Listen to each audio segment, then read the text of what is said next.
Hey guys, welcome back to another episode of the Burnley Career Mode. It's me, Sebi Footy HD, and today we're gonna take on episode 13 of the Burnley Career Mode, a big one as we get into some games and hopefully end our poor form in the Premier League that we've been going through, not only in the Premier League but also in the Europa League.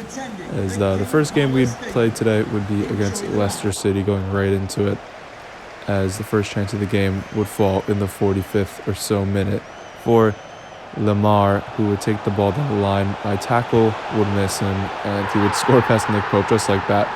1-0 down to Leicester. Not the greatest start to the episode and to the game, but what can you do? And that would be it for halftime. Literally no chances, and I've found that to be a reoccurring theme that my team this season has been struggling to create and struggling to defend. Isn't the greatest thing to have going for us, as the next chance of the game would fall to Leicester City here, as they would play the ball in with Dia looking to find someone, and Eric Dyer. I don't know how that's I just don't understand the penalty system in this game. I'm just standing right behind them. I nudge him in the back a little bit and somehow it's a penalty. Whatever, as Tielemans would step up to take the penalty, but thankfully for us, Nick Pope makes a brilliant save. And yeah, Nick Pope saves a lot of penalties. He's a very tall keeper, and another one bites the dust off the penalty spot. But we get our opportunity in the 82nd minute as Ajaria slips in Mavididi, and Mavididi will get us the equalizer in the 83rd minute. Ajaria with his first assist for Burnley. What a time to get it as well, to get the equalizer here at the King Power Stadium. Thankfully, our poor run recently might come to an end here, as we seem to have nicked a point right at the end, and hopefully our theme of conceding late goals would end, as Leicester would get one more opportunity before the end of the game, as Tielemans would play in Jonathan Vieira. I try to play the offside trap, but Dia beats it, and Dia would score the fifth late last-second winner against us. I don't know what happens in like the last 3 minutes. I just seem to not be able to defend. And we'd also get one last opportunity ourselves. I'd try to maybe get back into this one with Joe Wellington and play in Adam Armstrong, as Adam Armstrong would go back into Joe Wellington, and Joe Wellington would beat his man. And just like that, a thriller of a game, after seeming like we were going to concede the last minute losing goal, we run straight down the field and score off kickoff. Thankfully, Adam Armstrong scores a brilliant goal. It's a great turn past his defender, and thank God for that. If we were to lose another game in the last second, I'd be very frustrated. But 2-2, it's a great finish and a great turn from Adam Armstrong. Gets another goal for his season at Burnley. 3 goals.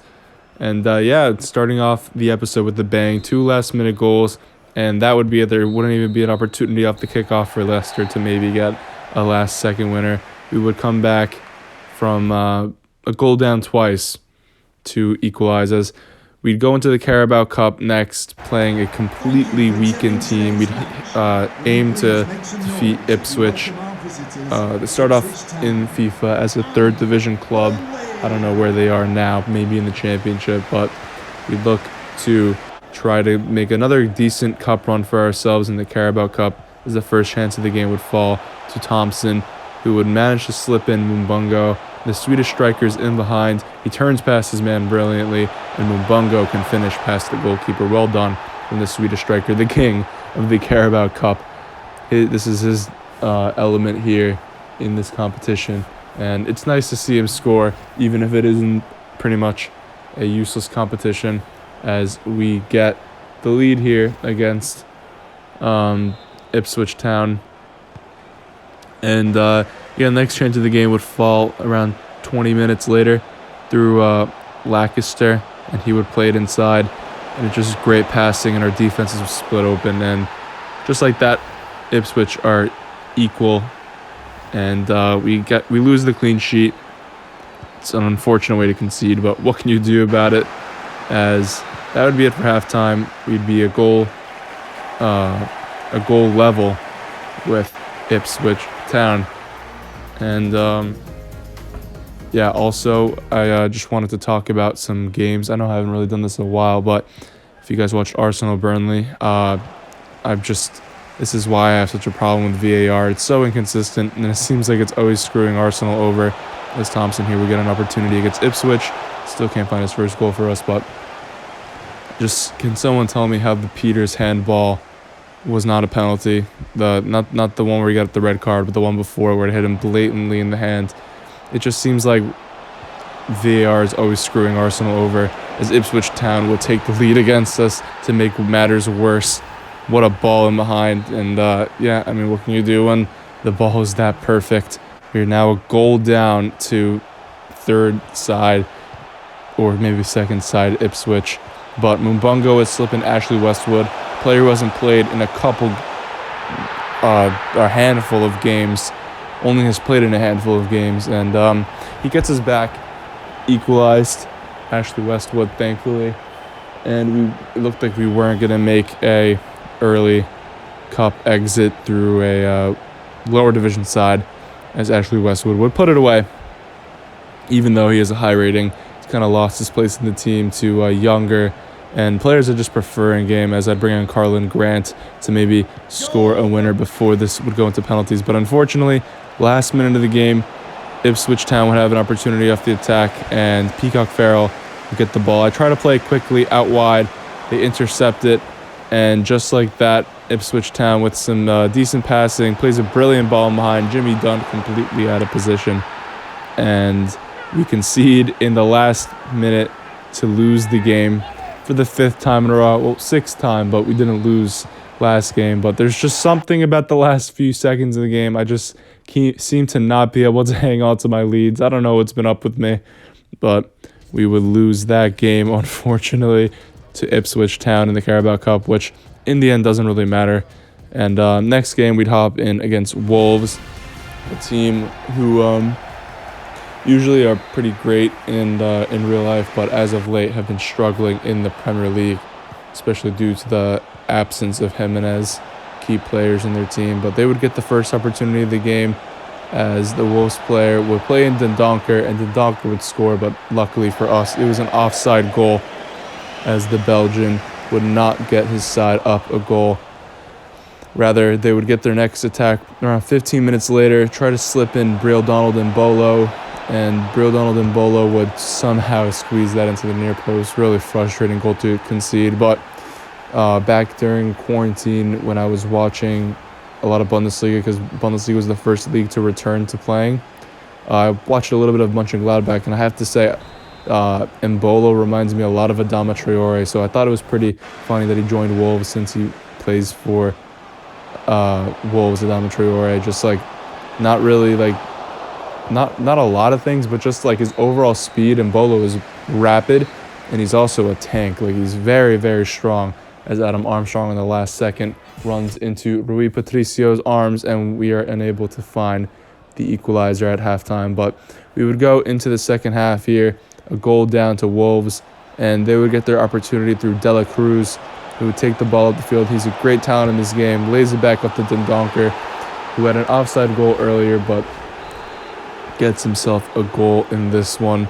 And 2-0 down to Wolves, and that would be it.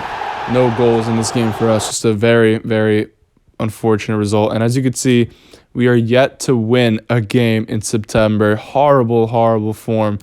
And I was not planning on, or obviously I was not planning on, but I did not want to go the entire month without getting a victory. So this game against Monaco was an absolutely massive game for me.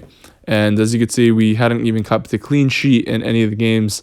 So I threw in a completely two different center back pairing, Charlie Taylor and Kabongo, just trying to do anything to maybe get the 3 points and a clean sheet. And yeah, we go in against Monaco with this team. And I put Carlin Grant up top as well, because Joe Wellington's just not been that great this season, unfortunately. And I feel like Grant has been great every time I've used him. So the first chance of the game would fall to us, as Charlie Taylor would rob the player of possession, and Carlin Grant would look for a run through Adam Armstrong. Great ball in behind, and Adam Armstrong, first chance of the game in 15 minutes. Adam Armstrong takes the lead here in Monaco. It's a great goal in the end. And yeah, he jumps the border and celebrates with all the fans so far away. But in the end, the Monaco defense just completely out of position, a massive, massive gap. And we are easily able to exploit that. And just like that, after being unable to create chances for most of this season, Adam Armstrong would play in Carlin Grant, who would hit him back for Adam Armstrong's second of the game, and he would score near post. It's a brilliant, brilliant goal. And inside 25 minutes, we would have 2 goals away from home against Monaco, a result we so desperately needed, especially if we want to qualify for the next round, which I think we completely should, as our group is a pretty weak one. Us and Monaco should be running away with it right now. But Carlin Grant is able to hit Adam Armstrong, and that's another goal for us in this game. Adam Armstrong, who's finally getting on the score sheet after some finishing problems as of late. And Monaco, as you can see, 79 to 21% possession. We were just absolutely destroying them in the counterattack as Anthony Robinson would steal the ball off the Monaco player, and he storms down the field from left back to right wing, and he'll have an opportunity on his right foot, and unfortunately he would shoot it right at Lecomte. Imagine he scored that. Would be one of the goals of this season for sure.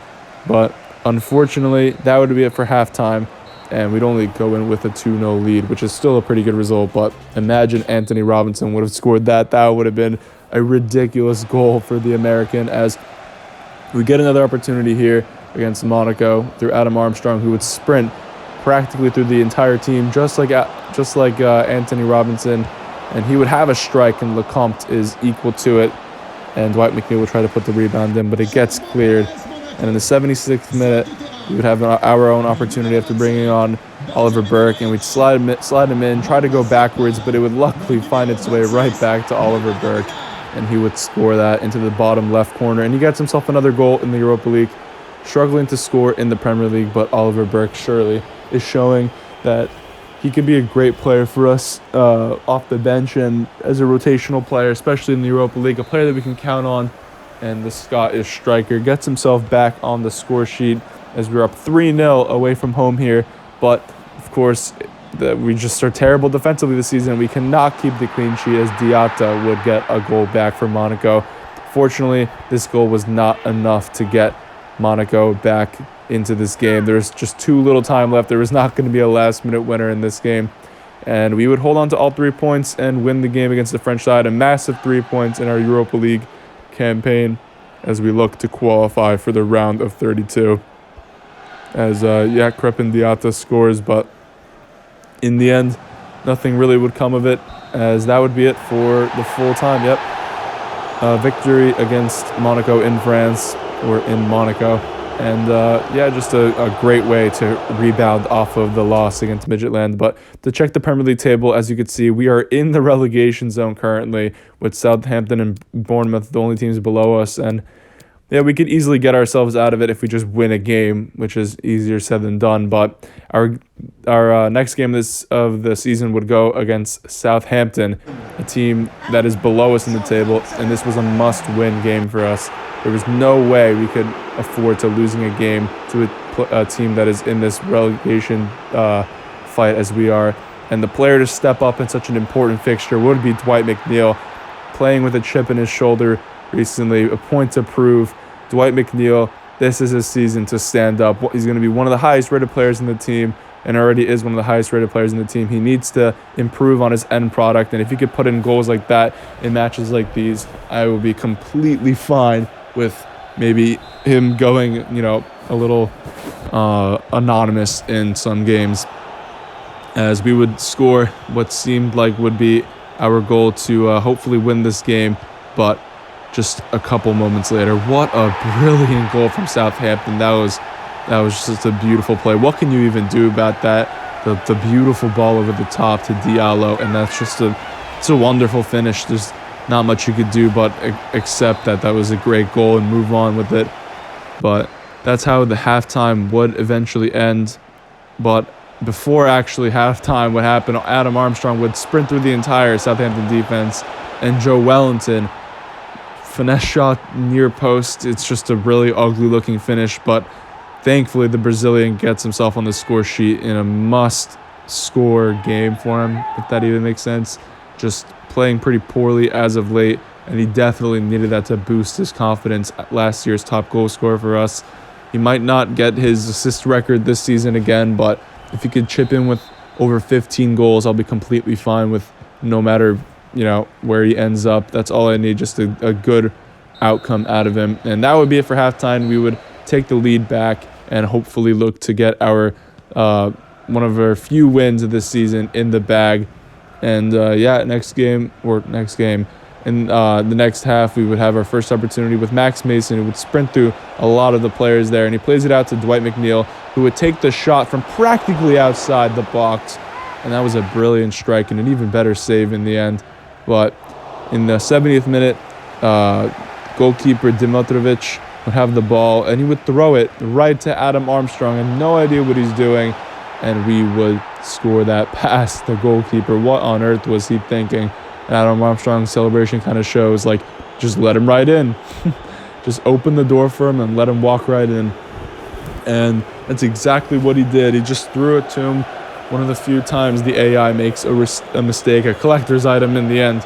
And that's something we would definitely take. And our 2-goal cushion would be intact in this game. And yet we'd be up 3-1. And it seemed like we were on our way to getting our win here. But obviously not as easy as I made it seem, because practically off kickoff, 6 minutes later, Smallbone would score. But in the 82nd minute, we'd have another opportunity to maybe score. Adam Armstrong with an opportunity, one-on-one with the goalkeeper. The touch is just poor, and he tries to chip the keeper, but he's just too close. And we were hoping that chance wouldn't come back to bite us, as Max Mason would take the ball up the field to Joe Wellington, and Joe Wellington would play a brilliant ball into Adam Armstrong, who would turn his man. And that's a wonderful finish, but an even better save in the end from Dimitrovic. What a save! That's actually an out of this world save. Just to get his hand on that, and it looked like that would maybe cost us. But Max Mason sends the ball over, and the ref decides that he's had enough of watching this game, and we would win 3-2. Very close game in the end, but he managed to pull through. And for the next game, and potentially the final game of this episode, we'd go on to play Aston Villa. As you can see, we changed up the formation. I played Joe Wellington as the central attacking midfielder, tried to maybe get his playmaking involved, because we just haven't had a really, a chance to score a lot of goals, as it seemed like we were lacking creativity. And that's exactly what he did in the first couple minutes, sending through Mavididi as I tried to chip the keeper. Ended up being the wrong option. And that would be it for halftime. There would literally be nothing in this half, just that one chance. Actually, no. I forgot to record the second half. And this is what happened. I'm sorry, guys. I don't understand how I forgot to do this stuff. Wesley would score, and luckily for us, Joe Wellington would score a pretty nice goal here. First time, drills it into the bottom left corner. I think Dwight McNeil got the assist after I moved him into Cam. Yeah, just a great ball in from Dwight McNeil. And Joe Wellington with the first time effort into the bottom left corner. And that would be it for today's episode. Sorry about not being able to get that last goal on recording. But Adam Armstrong was my player of the episode, scored practically in every game. And thank you for watching, guys. If you could drop a like on this episode, it would be greatly appreciated. I'll try to get the next video out as soon as possible. Hope you guys have a good rest of your day. And yeah, have a good one.